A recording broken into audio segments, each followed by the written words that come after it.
كميت وعلو تخاتلتي مدبات ماكل جول سبورت نولم سوني 25 قنبت كلا يزور تحست علتا وزيانات سبورت حيزنا تقربنا لنا مكتتالكم بأخبروت نعدم. إيطالياويت كلب إنتر ميلان سلسة صوتا ناترفا مبل عسران حدن وانجا زلعلة ضد سريع إيطاليا تمالي بوقعي مدبو عاتينيروم أبزعمة سبورت دراماتيكا فتصاميتات زنبرون موداتا قطمات مسقدامة 4 كلبات نمززام تراي زي فلت تحت درجة كمزقبن كلهم كومدما بزي تسبني من قدي نابل على درجة مدياب زنبرون اليوم حانتي كابتن زعابيا كلبات نايت ليك زغونة اس ميلان ناب چامبيونز ليغ أوروبا زحلف بلص درجة حيزا نابني موداتا صوتاك تقاتو كان تخالت اب ميدا بكالغاري كلتا بحد زسمت سعرت كقاتما مخالقن نتا كلبنا بحامشاي درجة بموراد كاب چامبيونز ليغ أوروبا وصي مس جوفنتوس نابيرو باليك تورجا قديدوام بانصارو باسلطاني سيس فابريغاس تعلم قدمي زحلف كرامات ناب تليك زديبت كومم تاريخاو زخونه غعزو زازيما رابعاي درجة تحزكيلا موداتا صوتا نيكريمونز 4 بحد بمسعر ابز مصعمه سبورت ابز كاير چامبيونز ليغ أوروبا تراي بزيفل التاريخ كتتصاوت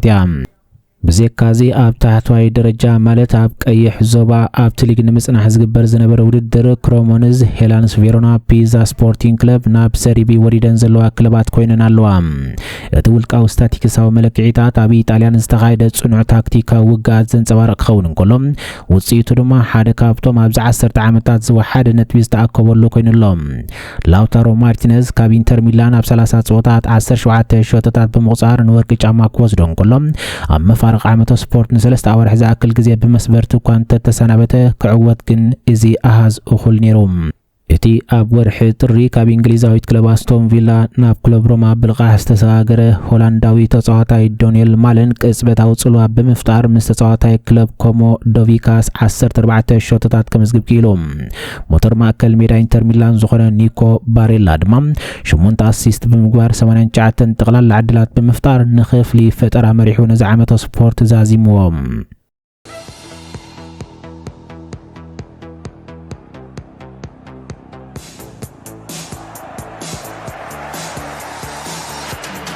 نغستي چامبيونز ليغ أوروبا تبهايلا تغلط اسبانياويت كلب ريال مدريد تጻወታን ሃገራዊት ካንታ اسبانيا كوكلوب زي مخالهم مزارب معكناز زينا سبورت كوينام ኣብ ታሪኽ ዋንጫ ዓለም ድሕሪ ልዕሊ ፍርቂ ዘበን ንፈለማ እዋን ዋና ስልጣን ሃገራዊት ካንታ اسبانيا ሉዊስ ደላፋንቴ ሓደ ተጻዋታይ ሪያል ማድሪድ ዘይብላ 26 ተጻዋቲ ዝሓቆፈት ካንታ ኣቂሞም ቅድሚ ዝዓብ ውድድር ኣብ ዘካየዶ ታሪኻዊ ለውጢ ዛ ቻምፒዮን ኣውሮፓ ዝኾነት ሃገራዊት ካንታ በተጻዋቲ ባርሴሎና ብብዝሒ ክትቆም እንከላ ብሰንኪ ናይ ብቕዓት ጸገም ታክቲካዊ ምርጫታት ሙግዳቲ ሓያሎ ላዕለዎት ተጻዋቲ ክተርፉ ተገዲዶም ኣለዎም ተጻዋቲ ክለብ ሪያል ማድሪድ ድሕሪ 1950 ንሃገሮም ንፈለማ እዋን ክውክልዋ ኣይክእሉን እዮም ካብ ዝርዝር ዝተረፉ ፍሉጣት ተጻዋቲ ገዲም ተጻዋታይ ዳኒ ካርቫሃል ተኻላኸልቲ ዲን ሁይሰንን ፍራንክ ጋርሻን ከም ድማ ሓልቃ ጋንታ ነበር ሕጃብ ክለብ ኮሞ ዝርከብ አልቫሮ ሙራታ ይርከብዎም ካልኦት ድማ ሳም ኦሞርዲዮን ካብ ፖርቶ ፓውሎ ፎርናልስ ካብ ሪያል ቤቲስ ሮቢን ሎኖርማርድ ካብ አትሌቲኮ ማድሪድ አሌሃንድሮ ባልደ ካብ ባርሳ ጎንዛሎ ጋርሻ ካብ ሪያል ማድሪድ ኒኮ ጎንዛሌስ ካብ ማን ሲቲ ካሬራስ ካብ ሪያል ማድሪድ ውን ጻውዒት ዘይረኸቡ ተጻዋቲዮም ኣብዚ ሃገራዊት ካንታ بريمير ليج وليحو زرأ زلو ليك خودن كلهم كافتريك شوعات تጻውዒት ረኺቦም ኣለዉ ንሳቶም ድማ ተጻወቲ አርሰናል ሚካኤል መሪኖ ዴቪድ ራያ ማርቲን ዙቢሜንዲ ሮድሪ ካብ ማን ሲቲ ማርኮ ኩሬላ ካብ ቸልሲ ይርከብዎም ካብ ሪያል ማድሪድ ተጻዋታይ መረጽካን ካብ ባርሳ ግን 8 ተጻዋቲ መሪት ካዝብል ሕቶ ዝቀረበላ አሰልጣኒ ሉዊስ ደላፋንቴ ከመረጹን ከለኹ ክለባቶም ርኤ ኮንኩን መሪጸ ምሳና ክጻወቱ ዝኽእሉ የጸውዐም ከምቲ ኣብ ውሽጢ ሃገር ዘለኩም አጣምታውን የብለይን እንተዳ ካብ ሓንቲ ክለብ ጥራሕ ዝጽውዑ ተጻወቲ ረኺብና ክንወስዶም ንድሕሪት ኣይንብልኒና ክብል መሊሶም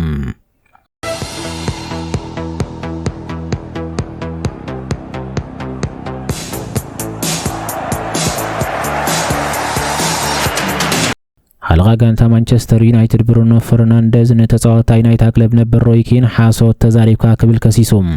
ከም ዝዝከር ኣብ ዘዋንዚ ከም ተንታን ኮይኑ ዝዓይ ዘሎ حلقة كانت مانشستر يونايتد ነበር ሮይ ኪን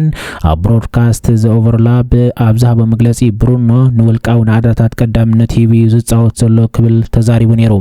ብሩኖ ፈርናንዴዝ ኣብ ሓደ ዓመት ስፖርታ ፕሪሚየር ሊግ ዝነበረ ክብረ ወሰን አሲስት ብምስባር 21 አሲስት ብምግባር ንታሪኽ ቴሪ ሄንሪን ኬቨን ዶብሪናን በሊጹ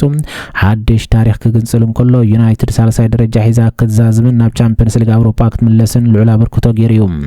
ደረቲ ኣብ ልዕሊ ኖቲንግሃም ፎረስት 3-2 ዝተዓወተሉ ጸወታ ሮይ ኪን ኣተሓሳስባ ፈርናንዴዝ ብምንቃፍ እቲ ሓልቃ ጋንታ አሲስት ንምግባር ክብል ጥራሕ ዕድላት ክፈጥር ዕድላት ከም ዘሕለፈ ብግልጺ ተኣሚኖም ብዘይካዚ ሮይ ኪን ቀጺሉ ንተግባራት ብሩኖ ከርከስኮም ድማ ጋንታታት ዓበይቲ ዋናጩ ከይዕወታ ዝኽልክል ኣእምሮኻ ዝስሕብ ውልቃዊ ኣገባብ ኢልዎም። ብሩኖ ፈርናንዴዝ ድማ ኣብቲ ምስ ስቴቨን ባርትሌት ዝተኻየደ ዕላል ኣብ ዝሃቦ መግለጺ ነቕፌታ ኣካል ኩዕሶ እግሪ ምዃኑ እኳ እንተተቐበሎ ቁኑዕ ነገር ምፍብራኽ ግን ከም ዘይተጻወራ ነጺሩ። ካብዚ ብተወሳኺ ብሩኖ ነቕፌታ ኣይግድሰንን እዩ ዘይፈትዎ ነገር እንተልዩ ሰባት ብዛዕባ ነገራት ክሕሱውን ከለዉ እዩ።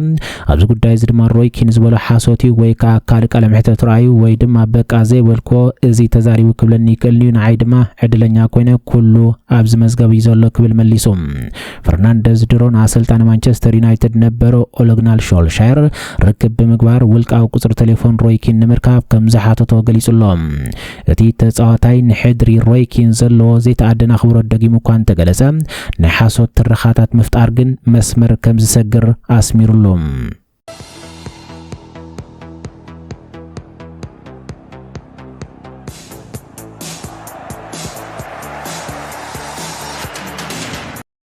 ኣፍቃሪት እንግሊዛዊ ኣከፋፋሊ ክለብ ኣርሰናል ዴክላን ራይስ ኣብ ታሪኻዊ ዓወት ኣርሰናል ምስ ወዳ ዝኾነ ዴክላን ራይስ ስእሊ ክትወስድ ተራእያ።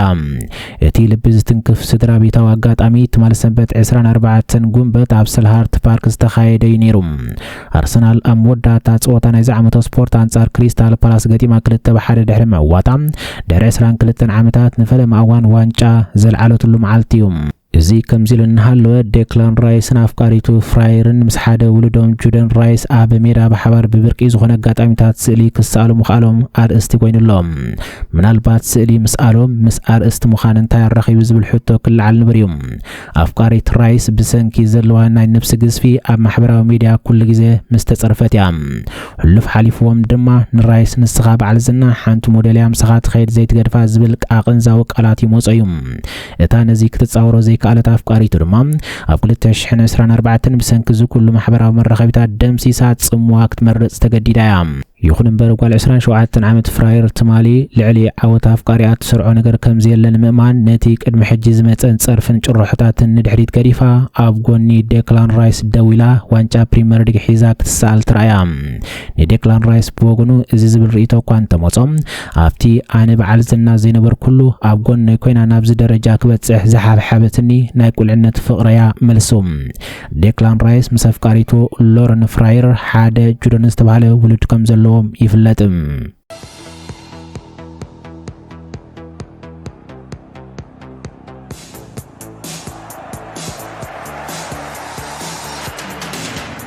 ኢጣሊያዊት ክለብ ኤስ ሚላን አሰልጣኝ ክለብ በርማው ዝነበር አንዶኒ ኢራኦላ ቀጻሊ አሰልጣኝ ክኸውን ምስ ወኪልታ አሰልጣኝ ወግዓዊ ዝርርባ ካይዳ ድሕሪ ምእላይ አሰልጣኝ ማሲሚሊያኖ አሌግሪን ዓብለውጥ ቦርድ እታ ክለብን ኤስ ሚላን ሓድሽ ንቅድሚት ዝወስድ ታክቲካዊ መንነት ክታንጽ ዝሰርሕ ከም ዘላ እዩ ዝንገረላ። ጋዜጣ ስካይ ስፖርት ካብ ዓባይ ብሪጣንያ ሓዊስካ ብዙሓት ስምያት ማዕከናት ዜና ስፖርት ከም ዝገለጾ ኣካይድቲ ኤስ ሚላን ምስ ወኪል ኢራኦላ ዝርርብ ከም ዘበገሰት የረጋግጻ። ይኹን እምበር ኤስ ሚላን ተሪር ውድድር ከም ዘጋጥማ ወሲኸን ይሕብራ። ኢራኦላ ነጻ ብምህላው ክሪስታል ፓላስ፣ ባየር ሌቨርኩዘን፣ ሊቨርፑል ጭቡጥ ተገዳስነት የርእያ ከም ዘለዋ ይንገረለን። بزيكازي اس ميلان مز اسبانيا واسلطان وعل كتغبر انت زي كيلا نا اسلطان كلب بارسلونا نبر زافي ابت مسرح كم زتوتو ينقرم سرعه مسرت ميلانو اب متكعزتو كورنوشتو نطف كما اسلطان السس فابريغاس يدلي كم زلو دما يغلصم كم زفلت اسلطاني ኢራኦላ በርማውዝ 3 ዓመታት ዝኸውን ግዜ ብዝሕለፈሉ ታሪኻዊ ዝኾነ ዓወታት ኣመዝጊቢዮም በርማውዝ ኣብ ታሪኻ ዋህሊላቶ ዘይትፈልጥ 57 ነጥቢ ፕሪሚየር ሊግ ብምእካብ ሻድሻይ ደረጃ ሒዛ ካብቲ ምስረት ኣትያቶ ዘይትፈልጥ ናይ ኣውሮፓ ውድድር ዝመጽእ ዓመት ስፖርት ኣብ ኤውሮፓ ሊግ ቦታ ኣረጋጊጻላ።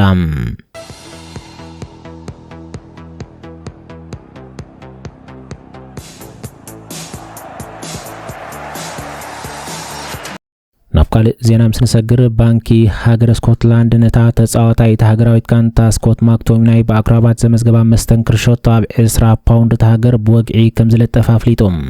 ሃገራዊት ጋንታ ኩዕሶ እግሪ ደቂ ተባዕትዮ ስኮትላንድ ናብ ዋንጫ ዓለም 2026 ምሕላፋ ዝፍለጥ ኮይኑ ን28 ዓመታት ካብ 1998 ጀሚራ ኣብዚ ውድድር ክትሳተፍ ኣይከኣለትን። እዚ ከምዚ እንከሎ ተጻዋታይ እንግሊዛዊት ክለብ ማንቸስተር ዩናይትድ ነበር ናይ ሕጂ ተጻዋታይ ኢጣልያዊት ክለብ ናፖሊ ስኮት ማክቶሚናይ ንኩዕሶ እግሪ ዓለም ዘስደመመ ክብረ ወሰን ዝሰበረ 2.53 ሜትሮ ቁመት ንላዕሊ ተገምጢሉ ዘመዝገባ ሾት ተሓዊስካ ሃገራዊት ጋንታ ስኮትላንድ ካብ ሜዳ ወጻኢ ንዴንማርክ 4-2 ረቲዓታ ምውፃኣ ዝዝከር እዩ። ሕጂ ድማ ብስኮትላንዳዊ ሰዓሊ ኬት ስሚዝ ህያው ዝኾነ ዲዛይን ተገይሩ ባህላዊ ስነ ጽባቐ ባጢራ ምስ ዘመናዊ ባእታታት ኩዕሶ እግሪ ዘጣምር ገይሩ ነታ ስእሊ ከም ዘዋደዳ ይንገራሎ።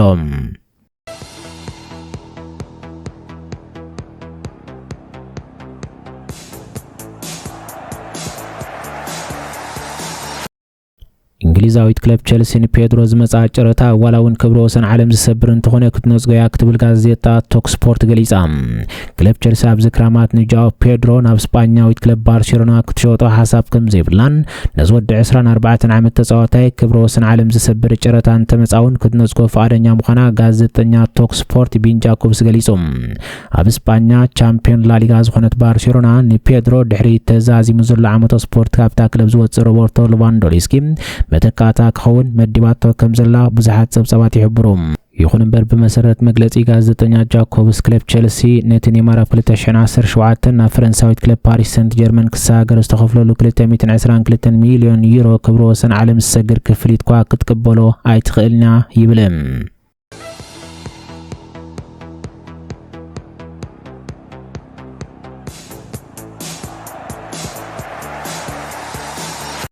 ሓንቲ ኣብ ሙዚቃ ዓለም ዝዓበየ ስም ዘለዋ ሻኪራ ድሕሪ ምስ ተጻዋታይ ክለብ ባርሴሎና ነበር ጀራርድ ፒኬ ምፍልለያ ድሕሪ 4 ዓመት ንፍቕሪ ዝኸውን ግዜ ወይ ከዓ ቦታ ከም ዘይብላ ገሊጻ። እዛ ጓል 49 ዓመት ደራፊትን እቲ ወዲ 39 ዓመት ስፓኛዊ ተጻዋታይ ኩዕሶ እግሪ ነበርን ጓል 11 ዓመት ሳሻን ወዲ 13 ዓመት ሚላን ዝተባህሉ ውልዳት ድሕሪ ምውላዶም ኣብ ሰነ 2022 ከም ዝተፈላለዩ ኣረጋጊጾም እዮም። እዚ ድማ ሻኪራ ጀራርድ ፒኬ እሙን ከም ዘይነበረ ድሕሪ ምፍላጣዩ እቲ ተጻዋታይ ነበር ብቁልጡፍ ምስ ጓል 27 ዓመት ክላራ ቺያ ዝተባህለት ጓል ኣንስተይቲ ሌላ ብምግባር ን3 ዓመት ዝኣክል ግዜ ፍቕራዊ ህይወት ክሕልፍ እንከሎ ሻኪራ ግን ንጽል ኮይና ብምጽናሕ ምስ ደቃ ግዜ ከም ተስተማቕርን ኣብ ሞያ ከም ተተኩርን ገሊጻ። ንሳን ዘታይምስ ኣብ ዝሃበቶ ሓበሬታ ኣብዚ ሕጂ እዋን ኣነ ዝኾነ ፍቕራዊ ርክብ የብለይን ኣብ ህይወት ንዑ ዝኸውን ቦታን ግዜን የለን ጻሕለይ ሙሉእ ብሙሉእ መሊኡ ዘሎ ክትብል ገሊጻ። ደቀይ ቀዳምነተዮም ሞያይ ድማ ከምኡ ዝበለት ሻኪራ እቲ ዝገርም ግን ኣብ ህይወተይ ኣብ ፍቕሪ ናይቲ ዘለኒ ሞያ ወዲቕ ኣለኹ በይነይ ዘለኹ ግዜውን የስተማቕሩ ኣለኹ ኢላ። እታ ኮሎምቢያዊት ደራፊት ንጀራርድ ፒኬ ን10 ዓመት ዕድመ ተዓብዮ ብምዃና ኣብ መጀመርያ ፍቕራዊ ህይወቶም ኣዛራቢ እኳ እንተነበረ ክሳብ 2 ውልዳት ዝወልዱ ግን ሰላማዊ ህይወት ዝኾነ ናብራ ይነብሩ ከም ዝነበሩ ይንገረሎም። ይኹን እምበር ድሕሪ ምፍልላዮም ሓደ እዋን ሻኪራ ንፒኬ ንሓዳስ ኣፍቃሪቱ ክላራ ቺያን ዕላማ ብምግባር ፌራሪ መኪና ቢትዊንጎም ሮሌክስ ሰዓት ብካሲዮ ቀይርካያ ካብ ብዙሕ ናይ ጂምናዚየም ስራሕ ናይ ኣእምሮውን ስራሕ ክትብል ደርፊ ደሪፋ ነይራ። እዚ ተኸላኸላይ ባርሴሎና ነበር ኣብ ክንዲ ስቕ ምባል ነቲ ትረኻ ገልቢጡ ነታ ዘላገጸትላ ትዊንጎ ዝተባህለት መኪናውን እናዘወረ ከም ዝረኣየ ይፍለጥ። ብተወሳኺ ምስ ካሲዮ ናይ ቀደም ሰዓት ብቐጥታ ዝተመሓላለፈ ናይ ላግዚ ስፖንሰርሺፕ ብምግባር ነፃ ሰዓታት ብምዕዳል ካሲዮ ንህይወት ትኸውን ዓይነት ሰዓት ምዃና ድማ ተዛሪቦም። ንሕጂ ዝበልናዮ መደባት ስፖርት ነዞም ክንከታተሎም ዝጸንሕና ይመስሉ ነይሮም። ስለምክትታልኩም ካብ ልቢ እናመስገና ኣብ ዝቕጽል መደብ ባህሊ ትሕዝቶ ክሳብ ንራኸብ ሰላም ወሰናይ እንኹልና።